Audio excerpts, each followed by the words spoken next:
un podcast Finance Conseil avec Les ondes de l'IMO. Osez la curiosité pour votre bien. Anne-Sandrine Di Girolamo.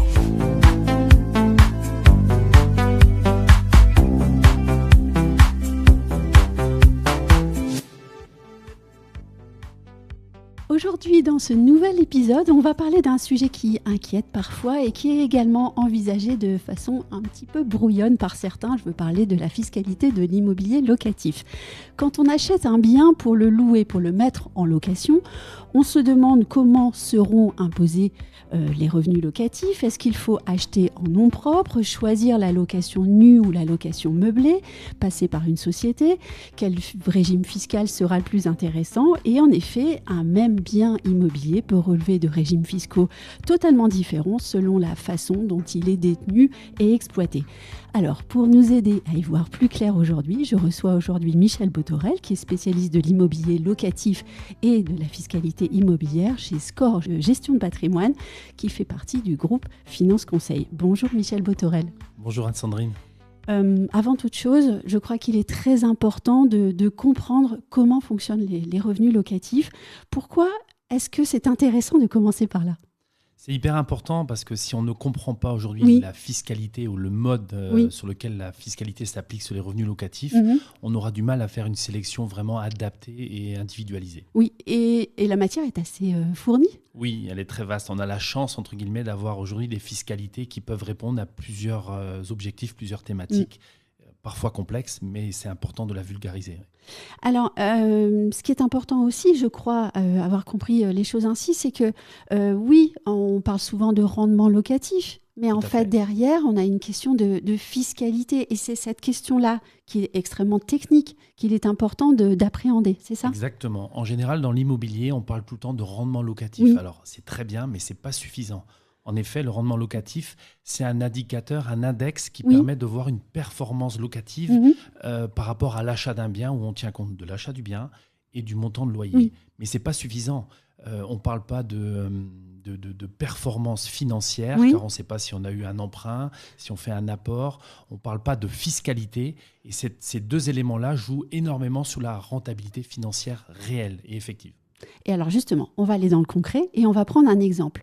Alors, quel sera votre exemple aujourd'hui ? Alors, on peut prendre un exemple assez basique pour simplifier et vulgariser les éléments. Oui. On peut prendre par exemple un bien que l'on achète 200 000 euros, sur lequel on a une performance locative de 5%, pour histoire d'avoir une base, qui nous donne 10 000 euros de revenus locatifs annuels. Oui. Bien sûr, on considère que ce bien-là est bien placé, bien situé et acheté au bon prix. Oui, en fait, vous voulez tout. Oui, tant qu'à faire. Alors, c'est quoi la première possibilité ? La première possibilité, c'est de l'acheter en nom propre et de tenir compte justement des différentes fiscalités. Alors en nom propre, ça veut dire quoi ? Ça veut dire qu'on va acheter, c'est une personne physique qui achète en pleine propriété. Un individu, un couple ou plusieurs membres de la même famille qui achètent un bien en nom propre. Alors, à partir de là, quelles sont mes options ? Alors, il y a plusieurs options qui s'offrent à cette personne-là. On peut choisir la fiscalité, la grande famille du foncier, c'est-à-dire la location nue. Et de l'autre côté, on peut avoir la grande famille aussi du BIC, c'est-à-dire du meublé. Donc, on va avoir dans chacune de ces deux options-là des sous-catégories. En foncier, on a le régime micro-foncier et le réel. Et en meublé, on a le régime micro-BIC et le réel. Est-ce qu'il faut préférer un régime à un autre ? Pas forcément. Il faut d'abord comprendre comment fonctionnent les régimes fiscaux. On va voir tout à l'heure que certains revenus locatifs sont taxés à hauteur de 47,2%, voire la moitié, alors que d'autres ne le sont pas du tout. Donc c'est vraiment de comprendre les objectifs du client à ce niveau-là et les objectifs du bien immobilier et sa situation. Est-ce que par rapport à l'exemple qu'on a donné, on peut chiffrer un peu, par exemple, si je me mets en microfoncier ou en régime réel ? Bien sûr. Alors imaginons, je me mets en régime réel. C'est-à-dire le régime réel, il est très simple. Ça veut dire que d'un côté, on va indiquer les loyers, dans ce cas de figure-là, 10 000 euros. De l'autre côté, on va intégrer les charges. Intérêts bancaires, plus assurance des invalidités, taxes foncières, copro, syndic, etc. Et le résultat de cette opération-là, qui est ni plus ni moins qu'une soustraction, nous donne un résultat, c'est ce qu'on appelle le revenu locatif fiscalisable. C'est-à-dire que si on est, mettons, à 5 000, on sait que le couple, le foyer fiscal, il va être impacté à hauteur de sa tranche marginale d'imposition, mettons 30%, plus les cotisations sociales, 17,2 dans ce cas de figure-là, en revenu foncier, avec la nouvelle loi de finances 2026. Donc, grosso modo, si on touche 10 000 euros, on touchera net, après impôt, les impôts vont s'élever à 4 720 euros précisément. Et pour le foncier, alors ? Alors, pour le régime foncier micro-BIC, là, l'État, il est plutôt sympathique parce qu'il nous dit aussi que au lieu de mettre les charges réelles, on va prendre le montant du loyer sur lequel on va faire un abattement de 30%. Donc, si on les prend les 10 000, l'État va fiscaliser qu'à hauteur de 7 000. Et sur ces 7 000-là, on va payer 30 plus 17,2. Ça veut dire qu'on va, grosso modo, payer 3 500 euros d'impôt. Donc, c'est plus intéressant. Ça dépend des cas de figure, justement. Oui. Si on n'a pas de charge déductible, oui. Et par défaut, ça peut être intéressant. Et si, en revanche, on a des charges déductibles parce qu'on a fait des travaux, parce qu'on a justement levé de la dette, là, ça peut être intéressant d'être en micro. Chaque cas est particulier. Il n'y a pas de mauvaise loi. Il y a des lois mal adaptées. Donc, l'intérêt, c'est aussi de pouvoir auditer une situation, en fait. Quand on prend cet exemple, ça, on le comprend bien. Exactement. Il faut vraiment faire comprendre aux clients la situation par du concret. Et si on parlait maintenant de la location meublée, parce que ça, c'est quelque chose qui est extrêmement populaire, peut-être trop. Oui, alors ça a été magique à un moment parce que tout le monde a parlé du meublé, le fameux LMNP. Alors, il faut comprendre que dans le meublé, c'est la rente de la famille du BIC avec quelques réglementations.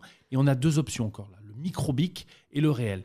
Je vais démarrer par le réel en vous disant que le réel, c'était magique parce que grâce à un amortissement comptable, c'est-à-dire une charge fictive, virtuelle que l'on applique, on touche 10 000 euros de loyer. On n'est pas imposé sur ces 10 000 euros-là, donc en impôt, on paye 0. Donc, c'est vraiment de la rente pure nette d'impôt. Et pour l'autre cas, alors ? L'autre partie a été un peu chamboulée lors de la dernière loi de finances, entre autres par rapport à la loi Lemeur qui a été mise en application, où là, il y avait différents abattements. Mais non, alors ça a simplifié, mais c'est un peu moins avantageux. C'est-à-dire que l'État octroie en fait un abattement de 50% sur les revenus locatifs. C'est-à-dire que si je touche 10 000 euros de revenus locatifs, l'État ne retient que 5 000. Et là-dessus, on va encore payer la tranche marginale d'imposition, ainsi que la CSG, mais celle-ci, par contre, la CSG, elle a augmenté. Donc, on prend bien sur 10 000 euros de revenus locatifs, on va retenir 5 000 sur lequel on va payer, grosso modo, 2 500 euros d'impôt sur les revenus locatifs. Ce qu'on comprend aussi avec cet exemple, c'est qu'on est sujet à la variation et à l'évolution de la règle fiscale, en fait. Exactement. C'est l'une des difficultés de nos métiers depuis ces 2-3 dernières années, c'est qu'on doit suivre ou tenir compte de la volatilité en fait de la fiscalité et de ce qui se passe au niveau du gouvernement.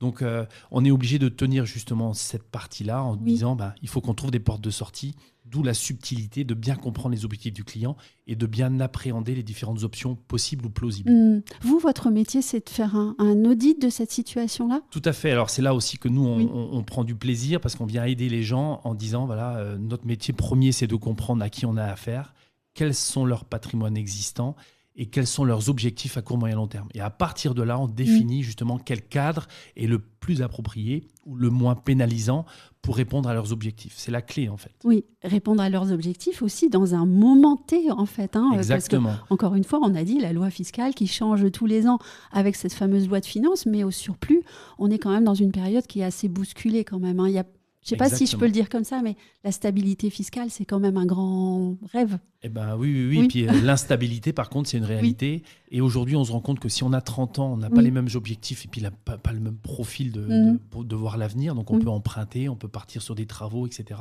Si on a 50 ans, la succession commence un peu à nous chatouiller, à vouloir être un des points prédominants de nos objectifs. Si on a 60 ans, qu'on a réglé cette partie-là, ce qu'on veut, c'est du complément de revenu pour la retraite. Donc là encore, je vais redire la même phrase, il n'y a pas de mauvaise fiscalité. On va aller sélectionner la fiscalité qui correspond au mieux ou au moins pire par rapport à la situation et aux objectifs du client, tout en préparant le plan C, le plan catastrophe. Si tout évolue, est-ce qu'on a une porte de sortie ?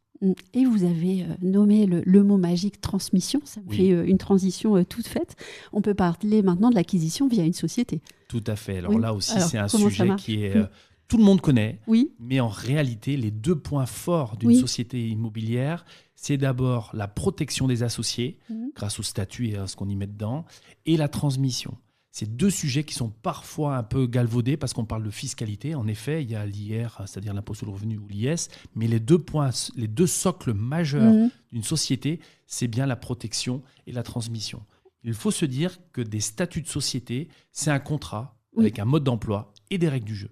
D'où l'intérêt aussi de le faire rédiger par un professionnel, qu'il soit bien rédigé, parce que quand on parle par exemple de protection des dirigeants, il doit y avoir aussi des exemples plus ou moins heureux. Exactement. Dans les exemples plus ou moins heureux, on va dire malheureux, il y a des cas de figure où on crée une société avec beaucoup d'engouement, beaucoup d'envie, avec un bon bien immobilier. On a sélectionné la fiscalité qui va bien, la société qui va bien. On fait une SC, une SCI, une SARL, une SARL de famille, une SAS. En revanche, on néglige parfois la forme de continuité. J'ai un exemple assez probant. Monsieur, madame se mettent, mettons, co-gérants, et puis ils ont fait un démembrement de part de la société pour transmettre aux enfants, tout va bien. En revanche, ils ont oublié de mettre que si monsieur et madame décèdent, il n'y a plus de gérant. S'il n'y a plus de gérant dans la société, l'administration est un peu coincée. Donc, ils nomment un administrateur qui, lui, va falloir le payer, bien sûr, et qui va organiser une assemblée générale au bout d'un an et demi, pour nommer des nouveaux gérants. Alors qu'il suffit juste de mettre soit une gérance en cascade, soit de nommer déjà ou de mettre un texte en disant que si les gérants décèdent, les associés ont 6 mois, 5 mois, 4 mois, comme on veut, pour justement organiser une assemblée générale extraordinaire et nommer le nouveau gérant. Et oui, parce qu'on aime gérer ses affaires soi-même, en fait. Tout à fait. Et c'est pour ça qu'on crée une société aussi. Tout à fait. Et du côté de la transmission, il y a aussi des avantages quand même à faire les bons choix. Alors, la société, si elle est bien utilisée, c'est toujours pareil, c'est un outil ultra puissant. Donc, il faut vraiment être précis dans les statuts et dans ce que veut en faire et dans la traduction.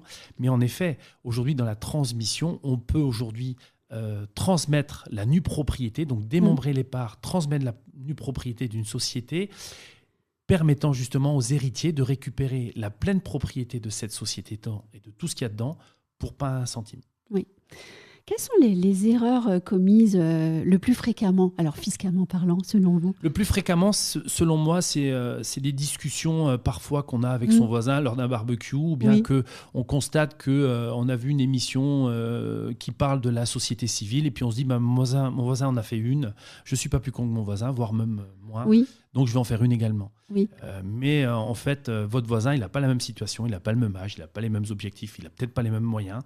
Il n'a peut-être pas tout compris. Il n'a peut-être pas tout compris aussi, ou il a mieux compris que nous, et puis pour lui, c'est adapté et pas pour nous. On revient encore, il n'y a pas de mauvaises lois, mais des lois mal adaptées, ou il n'y a pas de mauvais système, il y a juste que des systèmes mal adaptés. Le copier-coller est très dangereux. Oui, donc on ne fait pas comme son voisin et on ne suit pas la mode du moment. Voilà, on s'intéresse à ce qu'a fait le voisin. Est-ce qu'il nous dit tout ? On ne sait pas, même si dans un barbecue, on dit beaucoup de choses. Mais donc voilà, bien se poser les bonnes questions est aussi important que de trouver les bonnes réponses. Est-ce qu'il y a dans votre histoire professionnelle une histoire que vous auriez aimé voir se dérouler autrement, là où les erreurs auraient pu être évitées ? Oui, alors c'est des histoires un peu tristes parfois, parce que c'est souvent quand il y a un décès, on se rend compte qu'il y a un blocage. Ça veut dire que les parents ont fait tout ce qu'ils voulaient vraiment de transmettre. Donc c'est un cadeau énorme qu'ils font en fait les parents aux enfants. Oui, et puis c'est le fruit d'une vie de travail. D'une vie de travail, exactement. Et qui quelquefois tombe en catastrophe parce qu'il manque une phrase dans les statuts. Là, c'est dommage, quoi. Ou dans les indivisions aussi, où les familles se déchirent parce que au début, ils s'entendent bien, mais ils n'ont pas un même rythme de vie, les enfants. Il y a un qui est intermittent du spectacle, et c'est très bien. Un autre qui travaille à la City, à Londres, et c'est très bien aussi. Mais ils n'ont pas les mêmes objectifs ni la même situation. Donc, automatiquement, le bien ne correspond pas aux deux objectifs, alors que ça correspondait vraiment bien aux parents. Et donc, on prend son temps pour faire des choix ? On prend son temps. L'audit, alors nous, c'est une des parties qu'on apporte vraiment aux clients en se disant que le temps de la compréhension à qui on a affaire, ce qu'ils ont et leurs souhaits et objectifs, c'est primordial. Et de hiérarchiser ces objectifs-là, c'est vraiment notre bataille au quotidien et notre cœur de métier. Ouais. C'est passionnant, en fait, votre métier, parce que vous avez une partie très technique et il faut être à l'affût de l'actualité fiscale et puis aussi juridique de façon générale. Et puis, au fond, vous touchez à l'humain, à l'histoire des familles. Oui, c'est exactement ça. On rentre dans la vie des gens, que ce soit des petits patrimoines ou des grands patrimoines, si je peux me permettre cette expression. Mais là, l'idée qui me vient en tête, c'est aujourd'hui un client qui, par exemple, est atteint de faire le tour du monde aujourd'hui. Je le salue d'ailleurs, parce qu'on a trouvé justement des solutions adaptées pour lui, correspondant à ses souhaits et objectifs. Il voulait faire une tour du monde en bateau il y a 5 ans et aujourd'hui il est sur l'eau. Donc il m'a envoyé la photo de son bateau au Brésil avec lui dessus en disant merci. C'était un beau cadeau réellement, quoi. Oui. Et en 1 minute, si vous deviez décrire votre métier ? Mon métier, il est très simple.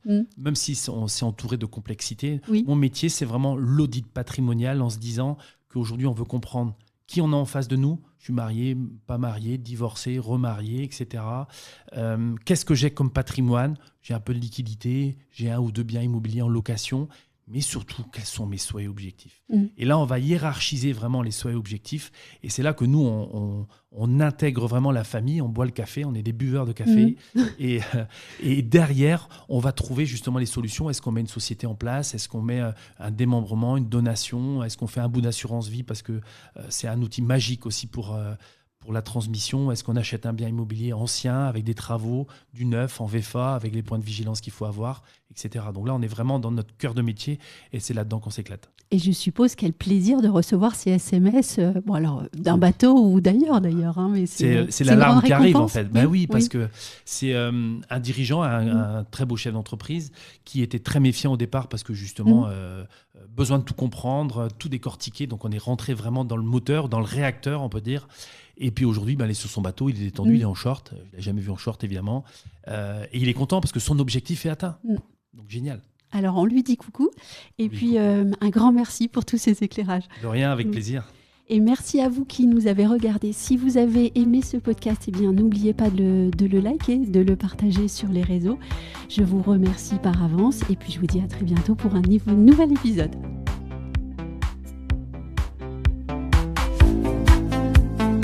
Retrouvez les Ondes de Limo sur ondedelimo.com, les réseaux sociaux et la newsletter.